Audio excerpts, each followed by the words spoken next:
Live from Exit 24 will start in 3 minutes. Call us at 317-6700-IDA to join in the live discussion.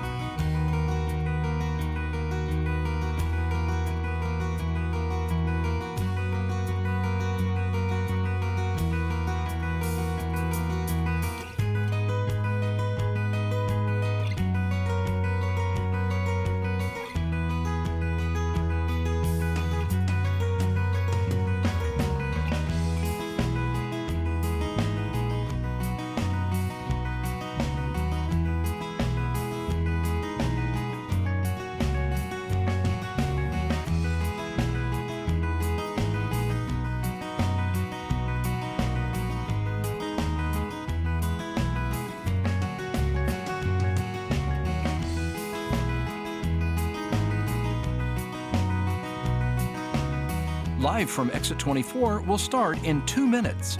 Please hang in there. If you'd like to ask a question, call 317-676-6432.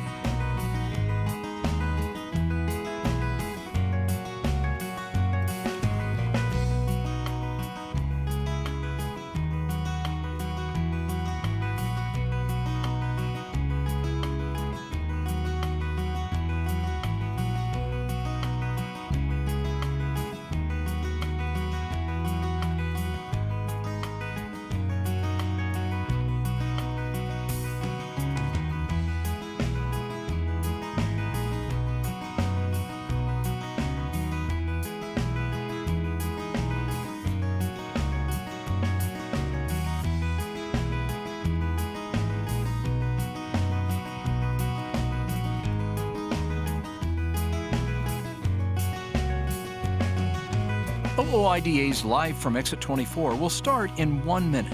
Please stand by or call us at 317-676-6432 to join us.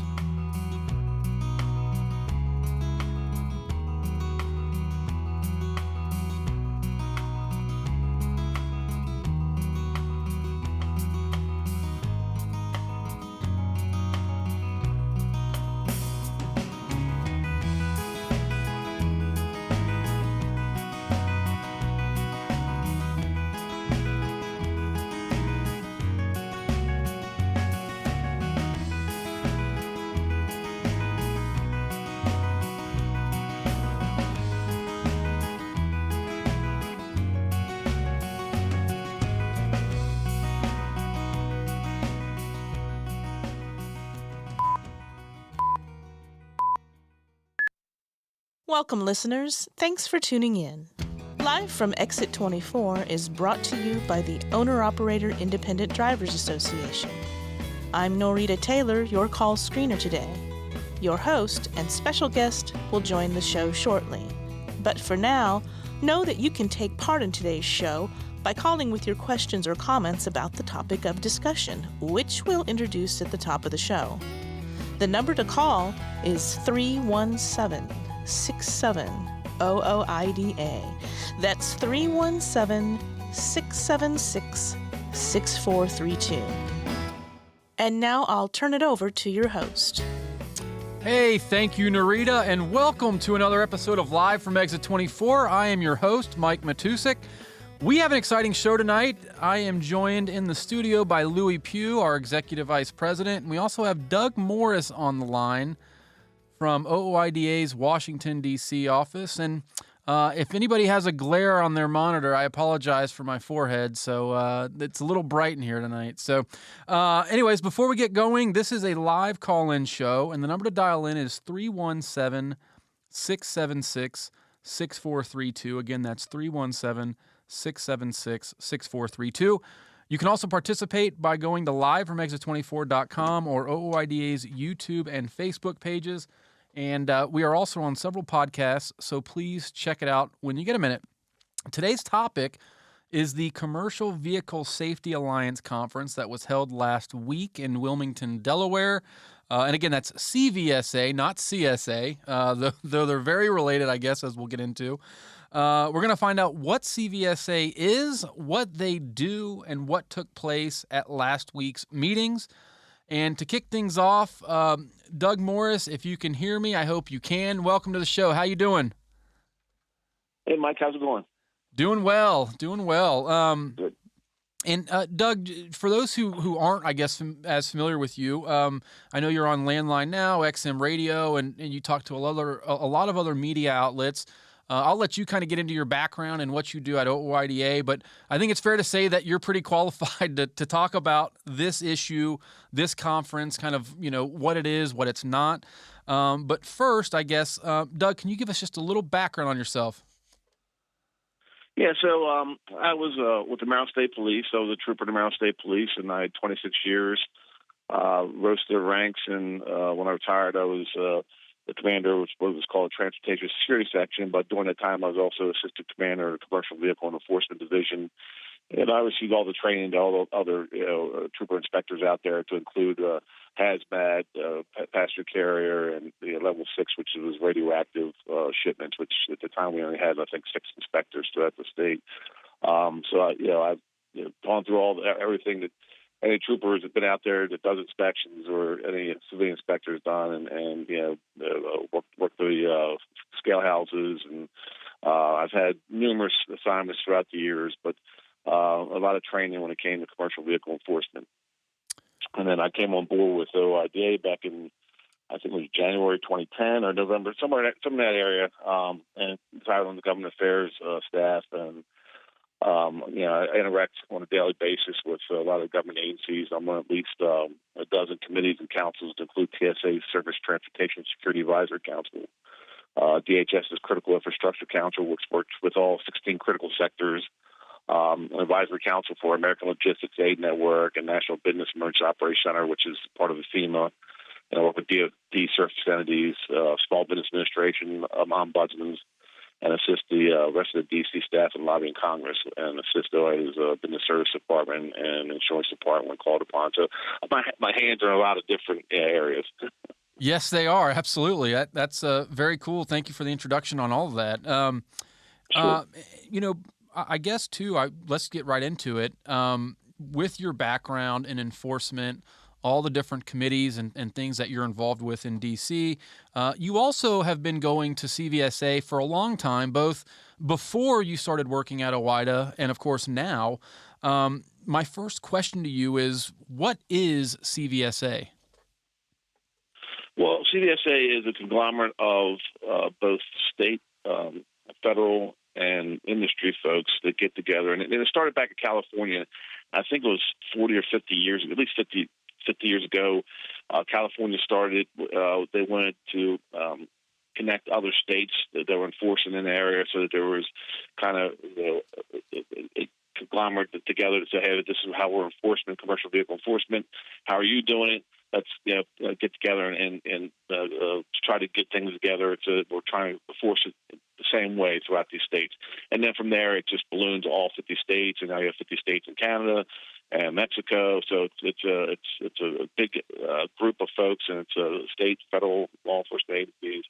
It's FMCSA. You got PHMSA in there. You got NTSB and NHTSA, and then you have industry folks as well. And it's something like, I think this last meeting they had over 600 people attend, and they've been getting 600, 700, 800 people attending these meetings, and it's valuable to most extent for the commercial vehicle folks, because how it's being enforced. And it's being enforced properly throughout the states. And if it's not being properly throughout the states, obviously these things can be brought up at these committees.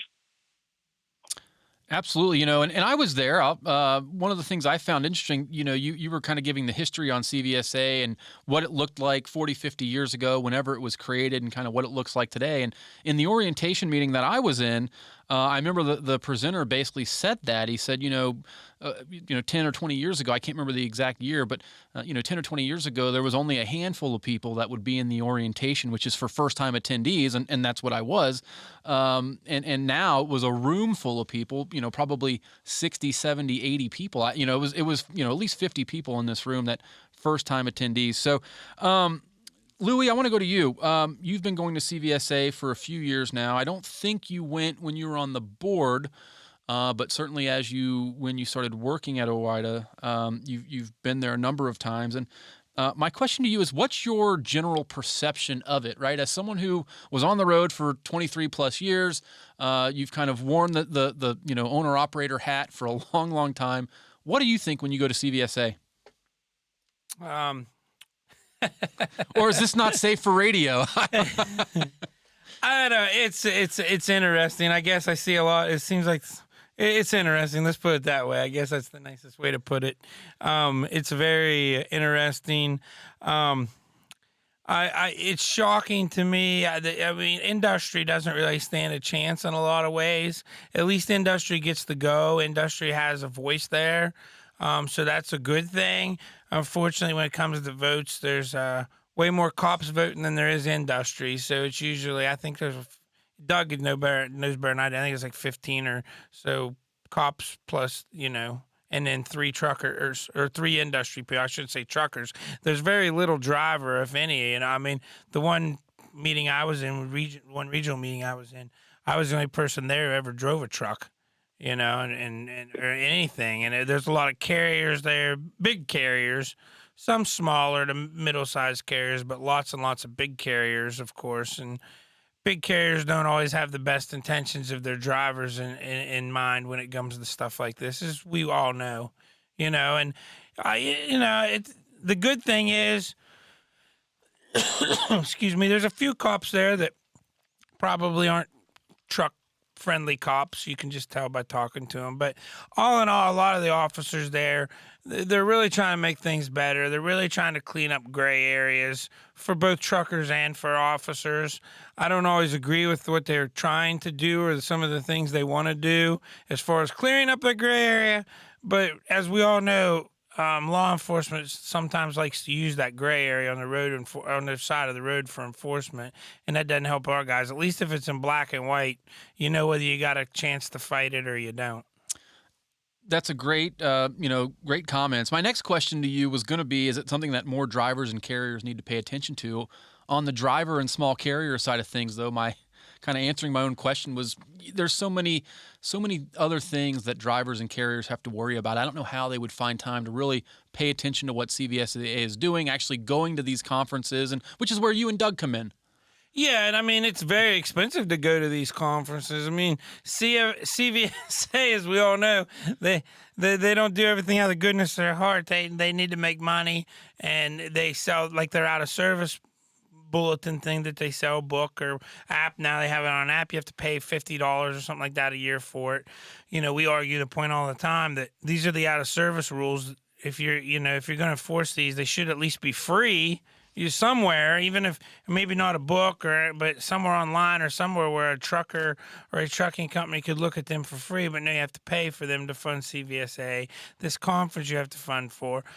But, should they be paying attention? Yeah, I mean, I'm sure there's a lot of guys out there trucking who don't even know what CVSA is or what they do or anything. They see that little sticker, and of course they charge the states for them stickers. There's another way they get money. But with that being said, yeah, you need to pay attention to them because they're making out of service rules and regulations, or maybe it's inspection bulletins and stuff that everybody out on the road has to comply with. Exactly. And these cops, and like I said, a lot of them are really good people and good cops. I've made some good friends there, and they're trying to do the right thing. And it's like everything, you have a few who don't, but you need to know whether you agree with the regulation or disagree with the regulation. You at least need to know what the regulation is. And a lot of these regulations, I mean, they change, they add verbiage, they take verbiage away. It's they have all these different committees and stuff for enforcement. That was my next question, Doug. This is going to go to you. During the CVSA conference, I think it was from Sunday to Thursday. Sunday was kind of the check-in day. Thursday was there was a little bit of stuff in the morning, and then, of course, some stuff in the afternoon that I wasn't a part of. Doug, I know you were. But the first day includes meetings on certain topics, and it has some afternoon regional meetings. The second day includes committee meetings. It's hazmat information systems, policy and regulatory affairs, size and weight, and vehicle. And day 3 is, in my opinion, was kind of like a repeat of day 2, except with different committee meetings. At least that's the way I looked at it.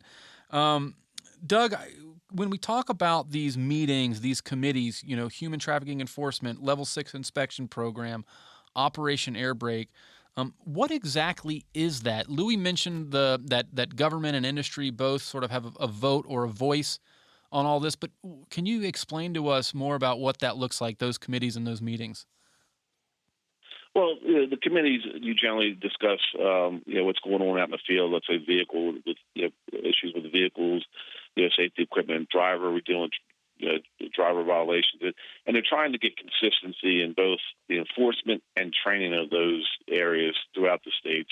I've seen so many times where you'll get a trainer who will find a deep, dark regulation saying, "Hey, you guys go out there and hammer the hell out of truckers for this." And and they just push the envelope, and this one state is just writing the heck out of a certain violation, and the other states aren't doing it. And these issues are brought up, saying, "Hey, listen, there's enough violations out here. You don't need to pick one a certain violation and read way into the violation and say that's a problem." And I venture to say most of the truckers out here don't even haven't even seen an out of service criteria book and know what the heck is in it. So I mean, and that's what they discuss on the committees. On these programs like human trafficking and stuff like that, these are programs that they teach the states on and give them information on how to look for human trafficking. Sometimes it's drug interdiction. Some Operation Airbrake obviously is with the braking systems. And these are just programs that they teach law enforcement officers there to go back and train or to bring it back to their states to train more of their officers to be involved in these types of things. So is it a mixed bag of sorts, right? When you're in these meetings and you have a chance to speak up, enforcement, do they genuinely listen to what it is you and other people from industry are saying? I assume it's kind of a mixed bag depending on the issue and depending on the committee, but you would know better than me.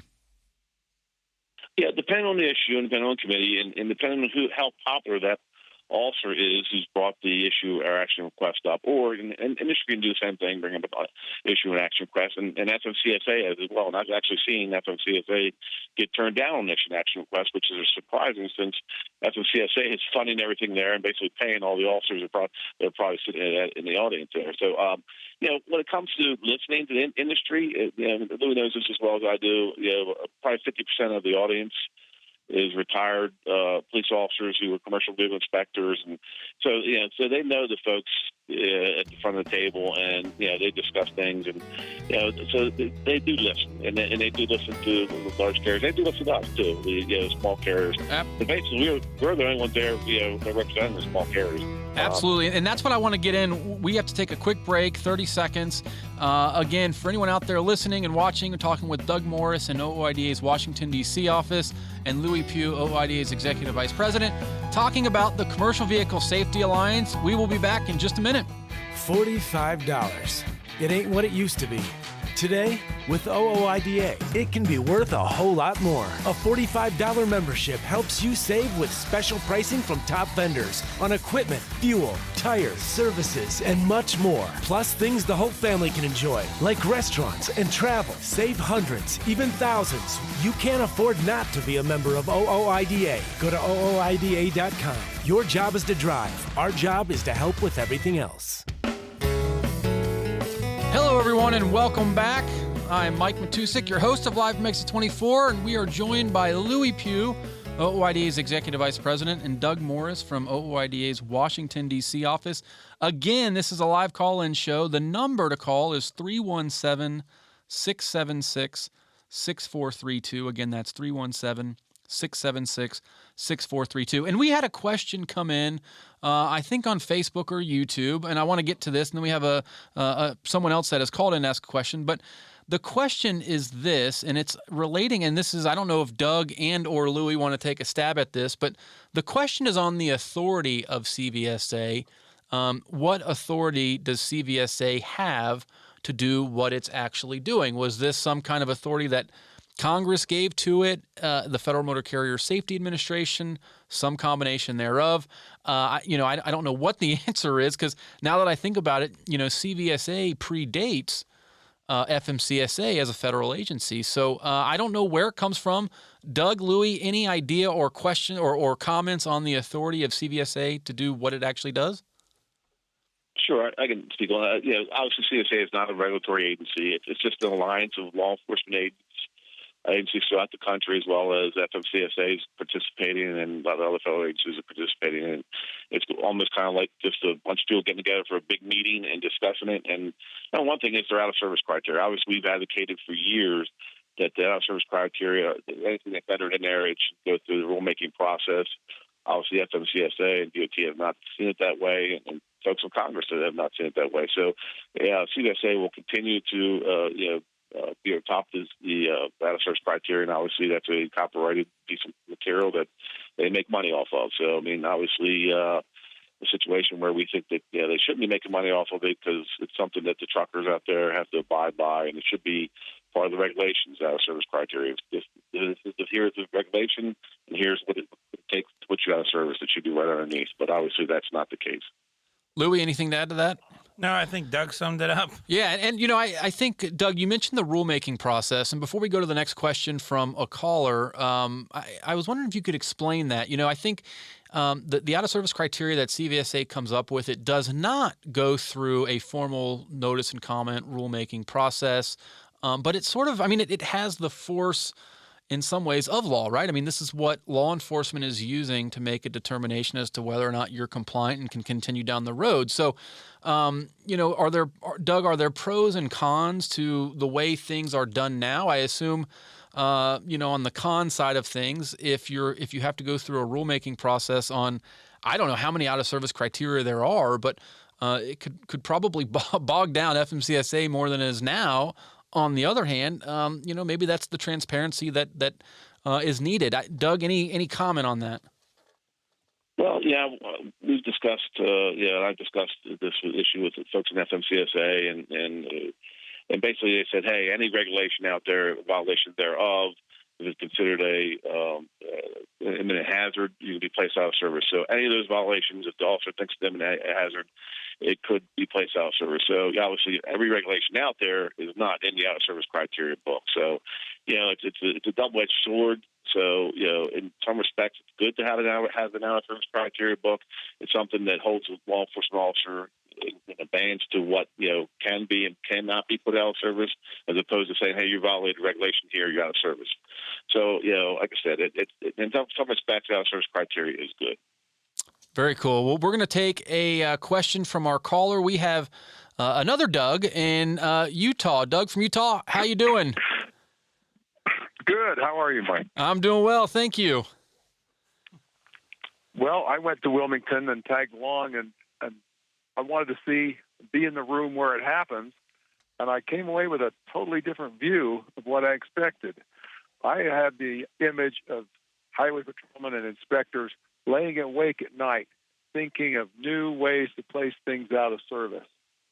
And when I got there and saw, I think there was 40 some odd things in the vehicle committee of proposed or questions that other inspectors had from across the country, and they'd put them before the committee to discuss. And there was very few changes. I was fortunate enough to be able to see a question they had on U-joints and on light-duty trucks, and how somebody had put the caps, retained them with tack welds. And so I called my driveline guy that does that for a living, and I sent him he says that's perfectly fine, no problem there. Well, they were moving towards making that an out-of-service criteria, because the trooper that submitted that said these welds could break and the drive shaft could fall on the ground and cause a catastrophe. And when I gave them the information from my driveline guy, that was the end of discussion, and they threw that thing out, and it's not going to become an out-of-service item. It was interesting to hear the regulators talk about the people that work for them, because these are the bosses in charge of the DOT inspection programs in their state. And they talk about some of their inspectors like you hear some fleet owners talk about drivers. Can't find people with common sense, can't find this, that, and the other. They were complaining about their inspectors. They were looking for reasons to not make more out-of-service items. They were looking for, like we said earlier, to make black and white lines. They hate data queues. They absolutely do not want to put anything in there that will lead to a data queue, to have an adjudication between is this a gray, is this a black, or is this a white area.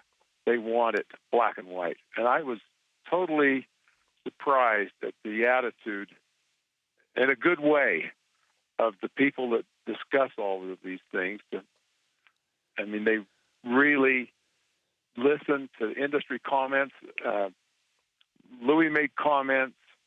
I made comments. They recognized everybody in the room to talk about their opinion on it. And you're dealing with people that making these rules that never even turned a go-kart, turned an old lawnmower into a go-kart as a kid, have that much mechanical ability, and they're looking at mechanical things.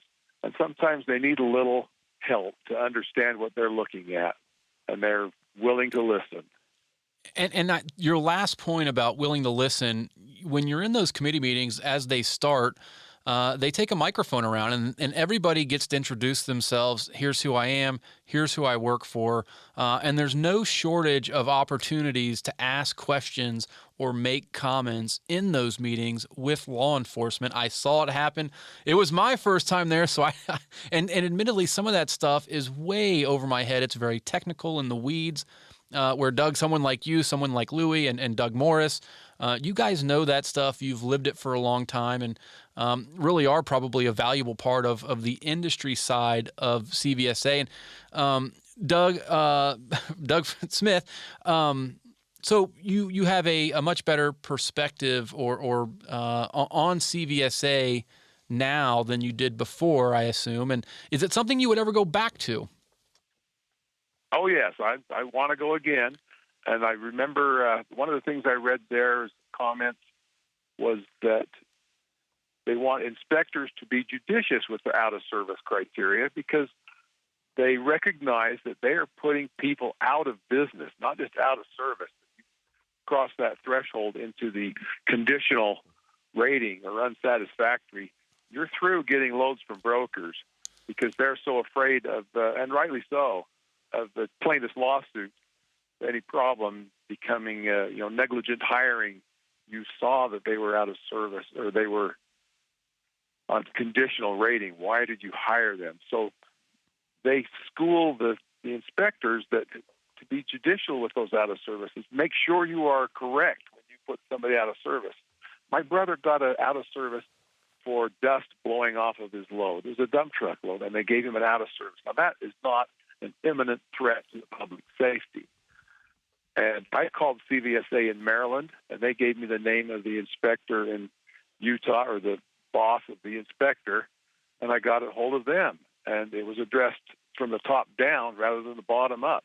But the guy in Maryland that I talked to some years ago about this is ridiculous about being out of service for dust, and he agreed with me. He said, that is not what out-of-service criteria is for. But common sense is such an uncommon thing, and it was refreshing to hear all of those leadership positions across the nation talking about the lack of common sense in some of their inspectors.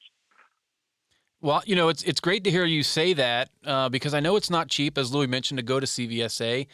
You being from Utah, this being in Wilmington, Delaware, it's a long way to go across basically across the whole country. So, Lewie, go ahead. Yeah, Doug, as somebody, this was your first time of going to CVSA, and as being a small fleet owner yourself and wanting to go there and to meet people from Utah and to help your company and to help your business. And like Mike said, it was an expensive trip for you, and to make it from Utah in there, do you feel it was worth the money spent for your company? I went to meet the guys from my state, and they recognized me, and we said hello, and we had nice conversations. We invited each other to dinner, but we never got together.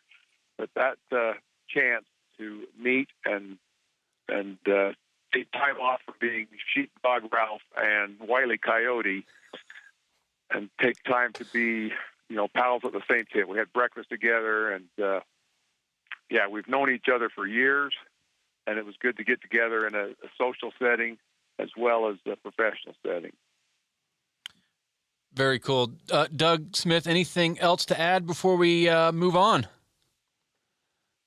Well, I'm very impressed with the job Doug Morris does there.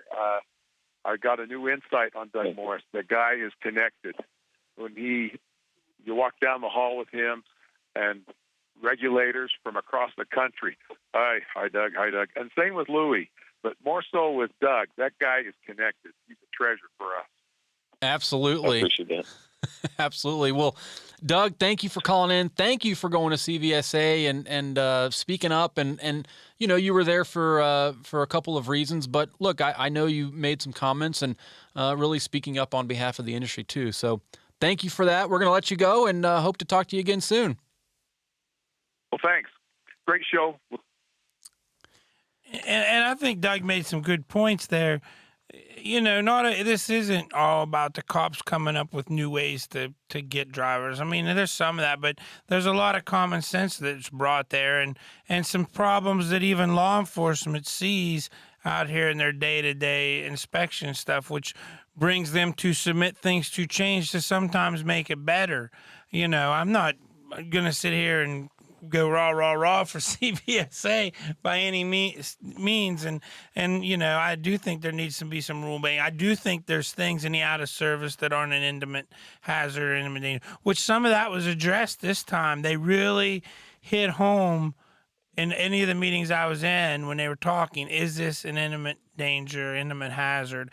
And in fact, the couple of things I was impressed with, there's regulation on if it's your second time, then you're put out of service. If your second time you get there's a violation. And a couple of officers stood up and which I agree, if it wasn't an intimate hazard the first time, why is it an intimate hazard second time? So that caused some things to maybe go away. Now, of course, from these meetings, which Doug can explain better again than I can, because he is the master there. But these are all proposals. They have to be voted on and stuff by the CVSA board of directors, I think. Is that not correct, Doug? Yeah, all the committee votes go up to the board of directors, and the board of directors then decide whether it does get the change in the out of service criteria. But everybody gets to talk. I mean, there's, I think, 15 state members. They break you up in regions by your states. There's like 15 state, and then there's 3 industry who get to vote. Those are the voting members. But anybody in that room can talk. I mean, like a vehicle, there's a couple hundred people in there. And if you have a question or a comment, they will listen to you. Well, we have to take another break. It's about a minute long, so we'll be back. Again, we're talking about CVSA, the Commercial Vehicle Safety Alliance, one of the annual conferences that they have every single year. This one was in Wilmington, Delaware. Lewie Pugh and Doug Morris were both there, as was I. And it's a really fascinating thing to see, and it's not something that a lot of drivers and small carriers really think about, but it does have an impact on everybody out on the road. Again, the number to dial in is 317-676-6432. We will be right back. Stay tuned. I'm a dad, a son, a husband, wife, I'm a writer, photographer, I farm, I'm a veteran, I love old cars, fishing, my kids, chrome, and I am a professional truck driver. And together we are OOIDA. OOIDA was founded by truckers to stand up and speak on behalf of truckers. We've done that by combining the individual voices of our members into a single, powerful voice. Protecting your interests, defending your rights. Join us. Make your voice heard. Join OOIDA, the Owner-Operator Independent Drivers Association. Call 1-800-444-5791 or visit OOIDA.com. Hello, everyone, and welcome back. I'm not even sure what to say, but I think we've been joined in the studio by OOIDA's best and most productive employee, Bandit Pugh. Well, I don't know if he's that, but he's at least better and more productive than you. Well, that's true. I don't know about everybody else around here. No argument from me. So, again, we're talking about CVSA. And we have Doug Morris and Lewie Pugh on the line. And to kind of transition from what we were talking about before we went to break, I did have a couple questions that came in, and I wanted to get to them. And Doug, I think this one is probably best for you. The question is, can a driver join CVSA? Or is it some kind of invite-only thing? Do you have to be a nonprofit? If you're just a driver or a small carrier out there that's listening right now, Doug, can you join, and how would that, can you join? Sure, absolutely. You can join as an affiliate, but it's, unfortunately, it's kind of expensive. I think it's probably as an affiliate, it's like $900. So it's not cheap by any imagination. $900 just to attend, plus the time away from work, travel arrangements. $900 just to join. Oh, just to join. Okay. But you can join the Assembly Alliance, but you can attend. You can attend the CVSA conferences as a non-member. It's just I think it's like $150 or $200 more to attend the conference. So and that's what, like $800 or $900. Correct. And then, unfortunately, they never have these anywhere cheap. No, you got to pay for hotel rooms and your meals and all that stuff. So it's not, it's not cheap by any imagination. That's for sure. What I want to say though is, if anybody has questions about CVSA or where to go get more information, you can always call OOIDA. You can email questions@ooida.com. Again, that's questions@ooida.com. Lewie and I checked that email inbox. So any questions you might have on CVSA, that would be a good place to start. We'll try to get you the information as soon as we can. Lewie, the next question that came in, and then we're going to take a call from Bill in North Carolina. But the first question is, and I'm going to give this one to you, Lewie. Why does FMCSA not have the backbone to set the criteria for out of service? Don't they have the responsibility for motor carrier safety nationwide? So I think the question is, should FMCSA be doing this, not CVSA? I think that goes kind of back to what Doug was saying earlier. There's good and bad both ways. I mean, yeah, they probably should be. A lot of this stuff should be going through rulemaking processes. Unfortunately, it is not, and doesn't, and probably won't if we all want to be realistic here. With that said, is it better that industry, if this is all we have at the time, and again, I'm not saying this is the best, but this is what we have, is it better to let FMCSA just to make this stuff up, a bunch of bureaucrats who've never even seen a truck, or at least have industry and cops be able to sit down and try to work something out? And again, I don't think this is by any means a foolproof system or a good system per se. But it's what we have. But it's what we have, and it's probably better than FMCSA just willy-nilly making decisions. Thank you for that. We're going to take a question or call from Bill McKelvey. Bill, if you can hear me, you are on the line. How you doing this evening? Good. How are you doing? I'm doing well, thank you. Hope you're doing good, and the floor is yours. Okay. I have a couple different things that I want to touch on. I don't know how much time I have. If I go too long, let me know. Okay. 20 seconds. You got 20 seconds. 20 seconds, Bill. 15. Come on, you guys don't 10, want to do rapid fire, do you? 3, 2. Well, nice of you to call us, Bill. Yeah, thanks for calling, Bill. Thanks, guys. Appreciate it. No, go ahead. We have about 9 minutes until our next break, so Okay, go ahead. I'll try to do the best I can. All right. The one thing I want to talk about is the differing enforcement in between different states and different officers, and even just within the states, different districts or counties or whatever, that still seems to be going on. I brought that up in 2018, and we had a little bit of disagreement there at the FMCSA hearing, but Martinez straightened it out, but we're still hearing that and seeing that, so that's a major concern.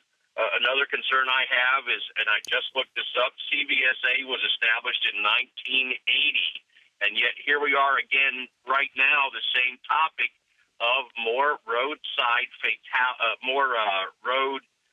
fatalities and accidents. We are at the highest level of fatalities and accidents again this year.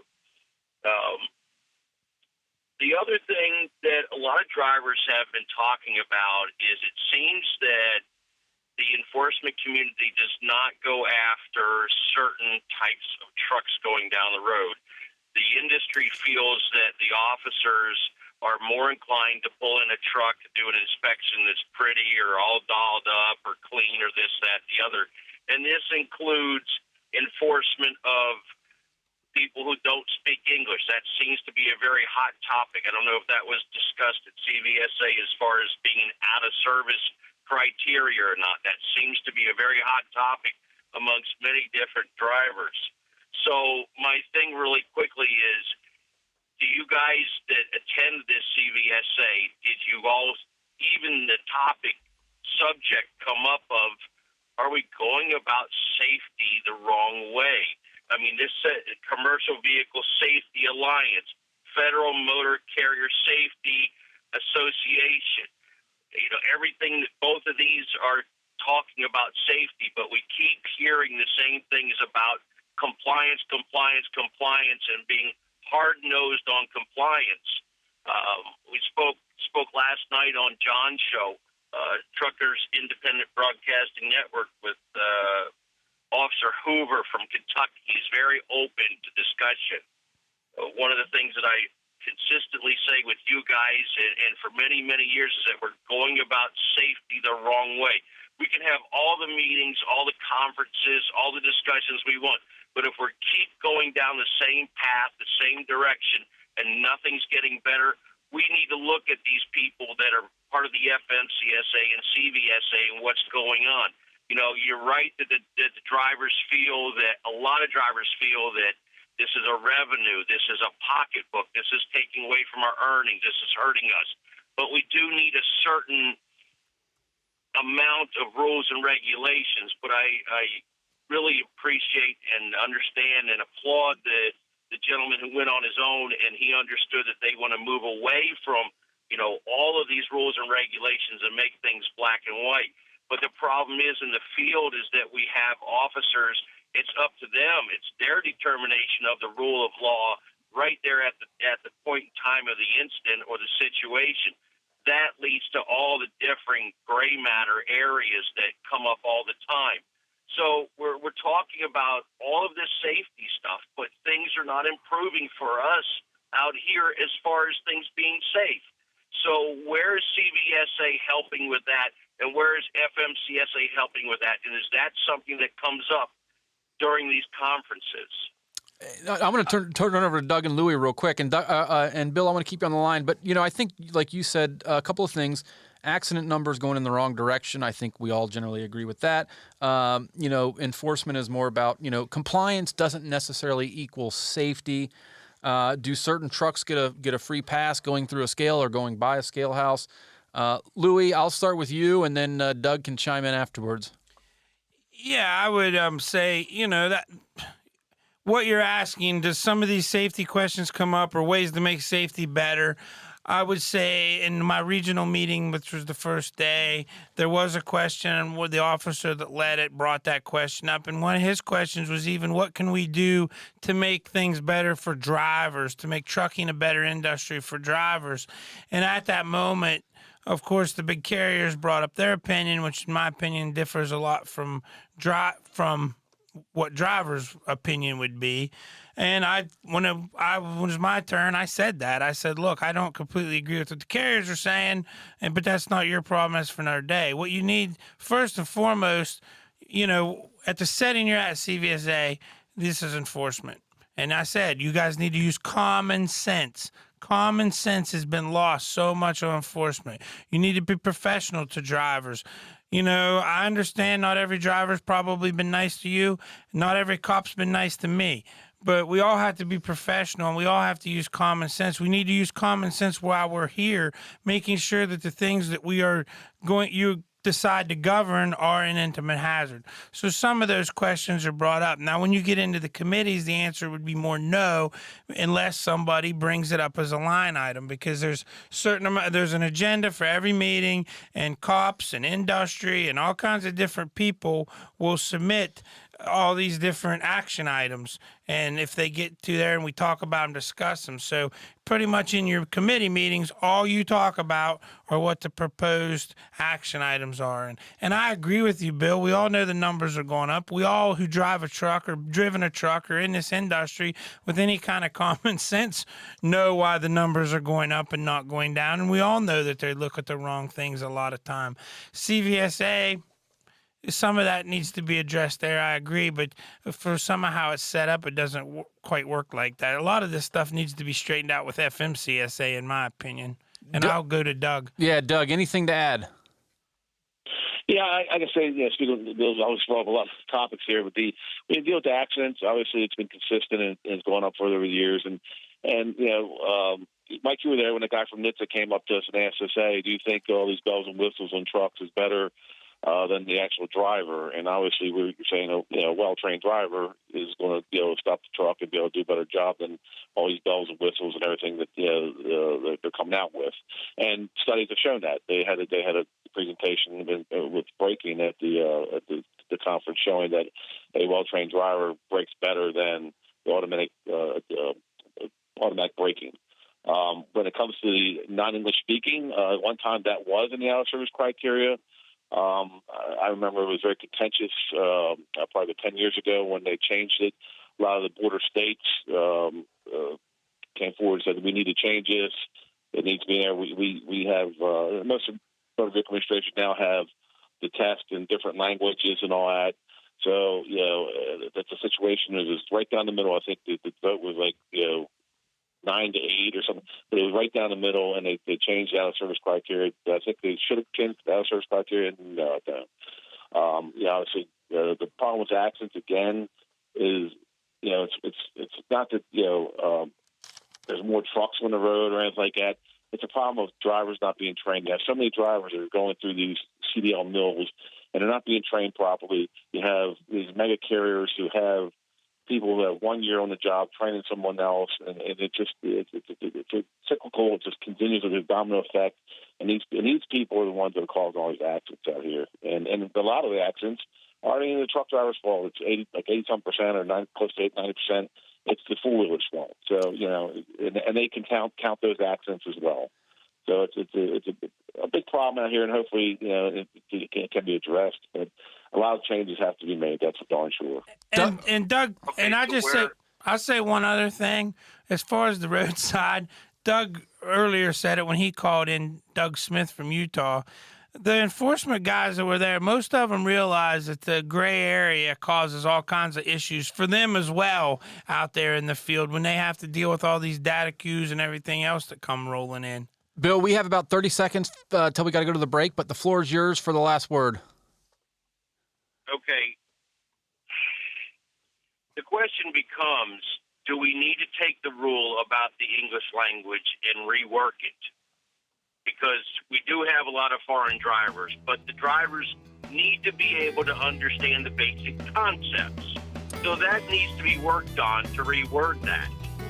Definitely something we should talk about more. And Bill, as always, appreciate you calling in, and you ask a lot of great questions and make a lot of great points. So thank you for taking the time to be with us and chime in and share your insight. Again, we have to take a quick break. We will be back in about 30 seconds talking about CVSA. Stay tuned.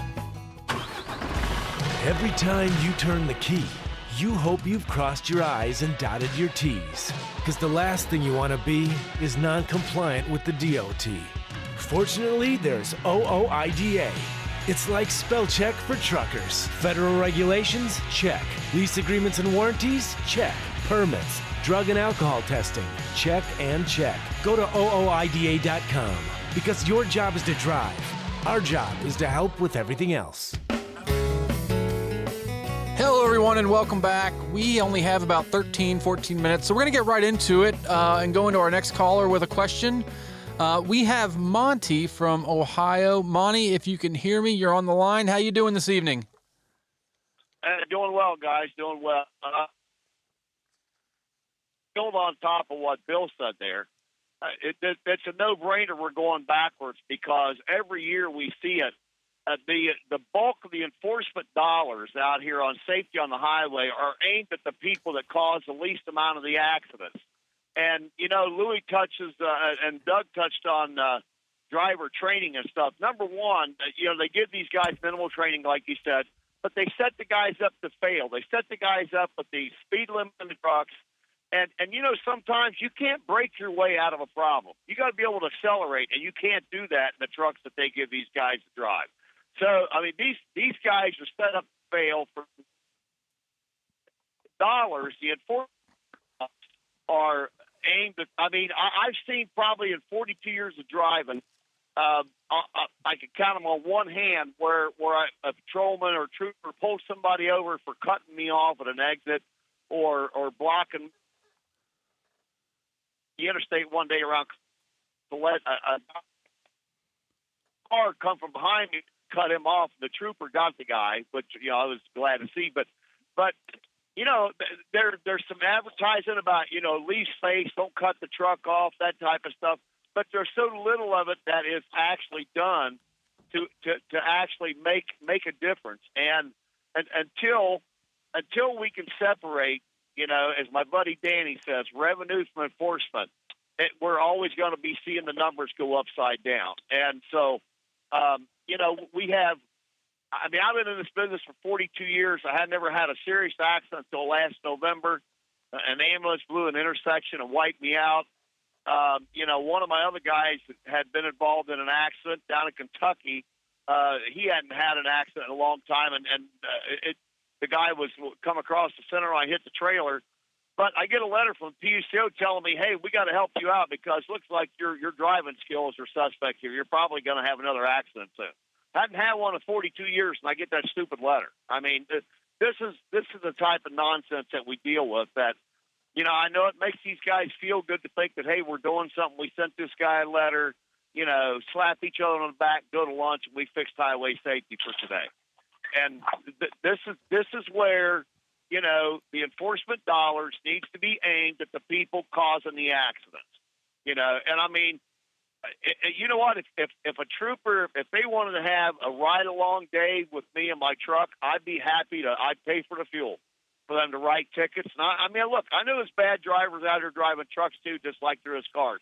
But I'll tell you, since the lockdown and things reopening, people drive with absolute impunity. I mean, they just think the sky's the limit, and it doesn't matter how fast or how hard they've got to go. I mean, they could be a brick wall 100 feet in front of you, but if the car's got to drive 100 miles an hour to get around you, they will do that, even though they're going to hit that brick wall. I mean, people just look no far in the end of the hood, and they never think about the consequences of what's going to happen. And I, like I said, my thought for all that is where we're going to spend these enforcement dollars instead of them being pushed on to the guys that are And again, I mean, I know these guys are involved in accidents, but again, that they're not at fault for it. They're just in a, like I said, they're set up to fail. These young guys that they put in these trucks that don't have any experience, like Doug was saying, a guy driving a year, training somebody else. I rode with my dad for a year, and I mean, I got a boot in my rear end, every time I turned around, because my dad cared about me and wanted to make sure that nothing happened to me. He told me, he said, son, there's a fine line between living and dying out here. So I'll get out of here, Mike, unless you got something to question or whatever. But I mean, that's my rant for the night. No, that's a lot of great insight. 42 years of experience. Probably a lot of people can learn a lot from you. So thank you, and it gives us a lot to think about. I'm going to let Doug and Lewie respond to that, but I did want to say something first. I was emailing with a member of ours earlier today. Had 30 or 40 years in the industry, recently got out of it. And the point he was making on the regulations and the enforcement and everything is that, here's someone who has 30, 40 years experience, and he or she is treated the same as someone who's fresh out of driving school. And that's basically how the regulations exist. There is no difference between someone that has driven 3 or 4 million miles accident-free versus someone who's right out of school. And that's probably something else that needs to be looked at. But I'm going to turn it over to Lewie and or Doug and let them address some of what Monty said. Well, I just start out with, Monty, you're correct. I mean, it starts with training the drivers. And, OIDA has been screaming that from the top of their lungs forever. I mean, I remember a long, long time ago, before I was ever around here on the board, OIDA came up with a training program and all this kind of stuff. They wrote it and had it and wanted it submitted. And we've been on numerous training committees and come up with all these things and wanting mandatory hours. I mean, we scream at the top of our lungs. It takes 1,600 hours to become a barber, but you can drive a truck if you can pass a CDL test. It's crazy because we don't know a lot of people die from bad haircuts. And unfortunately, or people that don't get haircuts. Yeah, unfortunately, some other giant trucking associations out there and some bigger carriers and lots of technology companies and all these other people are trying to say we can fix safety and we don't need to train drivers. We just need to put all these ABs and speed limiters and all this other stuff on the trucks. That's the end-all, be-all. Well, I go back to you teach the pilot how to fly the plane without the autopilot first. And, he has to know how to fly that plane when all that stuff goes wrong. I mean, look at Scully or Sully or whatever his name was on the Hudson. He got in all kinds of trouble because they said he didn't do what the computer told him to do. He flew that, plane. He took over the plane and landed and saved all the people. Come to find out that all the technology was wrong and he was right. And thankfully he was exonerated from his charges at the time. But it's the same thing in trucking, and we forget that. And again, OIDA has been screaming this forever. Members, drivers, they need to be picking up the phone. They need to be calling Washington, D.C. They need to be saying enough's enough. We need to train guys. We need to educate guys. We need guys to know how to drive the truck without the safety technology. If we believed, and I mean, I've heard Todd say this lots of times, and it's true, and Jim used to say, if we believed that this stuff really worked and really made the highways safer, well, we'd be crazy not to embrace it and want it, because we want everybody to be safe, and, that's all truckers. But we know it doesn't. Truckers, I mean, I can't imagine pulling a tanker on an icy road with an AEB. I mean, that just sounds crazy to me. With that liquid sloshing around, the wheels lock up, it's just nuts. And like Doug Moore said, they showed at CVSA where a good trained driver is better and safer than a lot of this technology. But again, like everything in Washington, we get asked this question all the time. What are we going to do? How are we going to fight this? Follow the money. Just follow the money. Driver training isn't attractive because nobody's getting money off of it. Nobody's getting rich off of it. Nobody's inventing it. It would cost people more money. It would cost carriers and a lot of people a lot more money. They would start having to pay drivers well. They would start having to treat drivers well. Drivers' time would actually have to be valued for a change. You wouldn't have to sit at shippers and receivers. They wouldn't put up with it if guys were trained like they should be. But instead, we have all these money people out there with all their little electronic gizmos and all the best of the best stuff that they're pushing, and they're in Washington lobbying every day. I know members get tired of hearing me say it, Mike say it, and everybody else at OIDA say it. Pick up your phone and call your elected rep. But that's what you have to do, because those people with all that money are on the Hill every single solitary day. Mike, you worked in a Hill office. I'm sure you saw these people all the time. I'm sure they were at all the fundraisers handing out great big checks to your guy or whoever's guy, the PACs, all that stuff. Money that we couldn't even imagine trying to match. So the only thing we have is our grassroots. That's what we need to do. And Lewie, excellent point. I want to add something to that and then kind of turn it over to Doug for the last word. But this is nothing new. I guess one of my observation or a comment about CVSA is it was a reminder that the CVSA conference, I mean, there's a lot of different interests in trucking, right? You see that when you go to the truck shows, but it's a good reminder to see it. I mean, you have this massive industry regulated or influenced by regulators, law enforcement, legislators, numerous vendors trying to sell stuff that if they can't sell you, they try to get Congress or the federal government to mandate it. And of course, trucking companies of all sizes, publicly traded fleets, down to single truck owner operators and company drivers, and everything in between. And I guess, Doug, my question for you, and maybe it's a two-part question, is how does OIDA get its voice heard at places like CVSA? And maybe that's an overly broad question, but how does OIDA compete with every other interest that influences or tries to influence trucking in some way? And Doug, I'll turn it over to you. Yeah, well, just being there is number one. I mean, obviously, when we go there, a lot of large carriers have folks there, and and just being there and discussing things and representing the small carriers.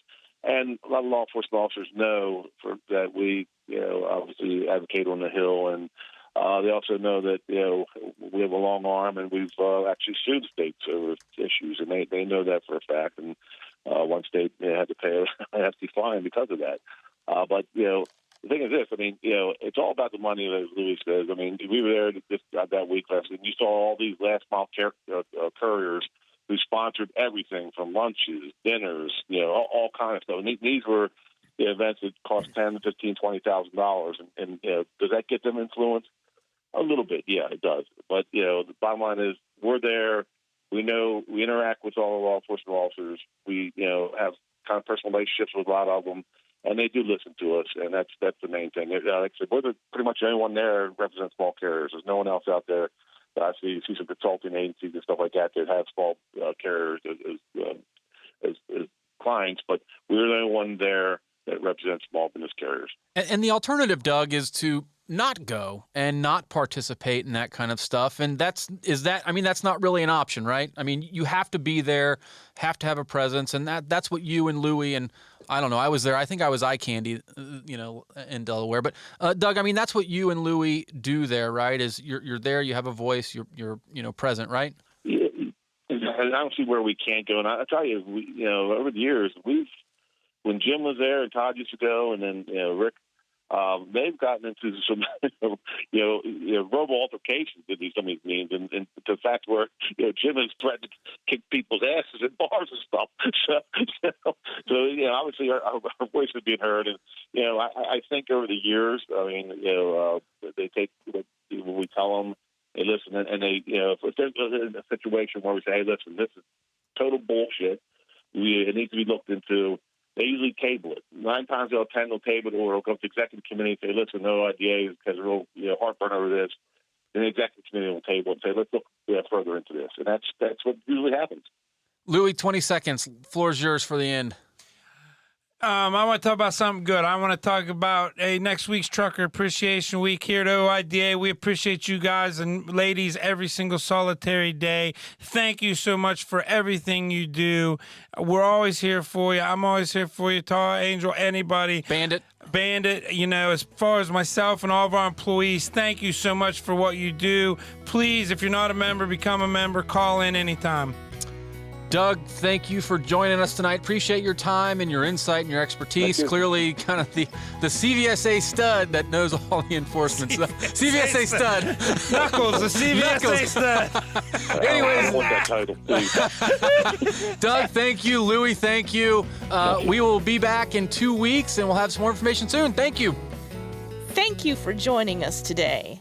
Live from Exit 24 was brought to you by the Owner-Operator Independent Drivers Association and our technical crew, Barry Spillman, Nate Kelly, and Jim Fetzer. If you aren't a member yet, call our main number during business hours to join, and that number is 816-229-5791.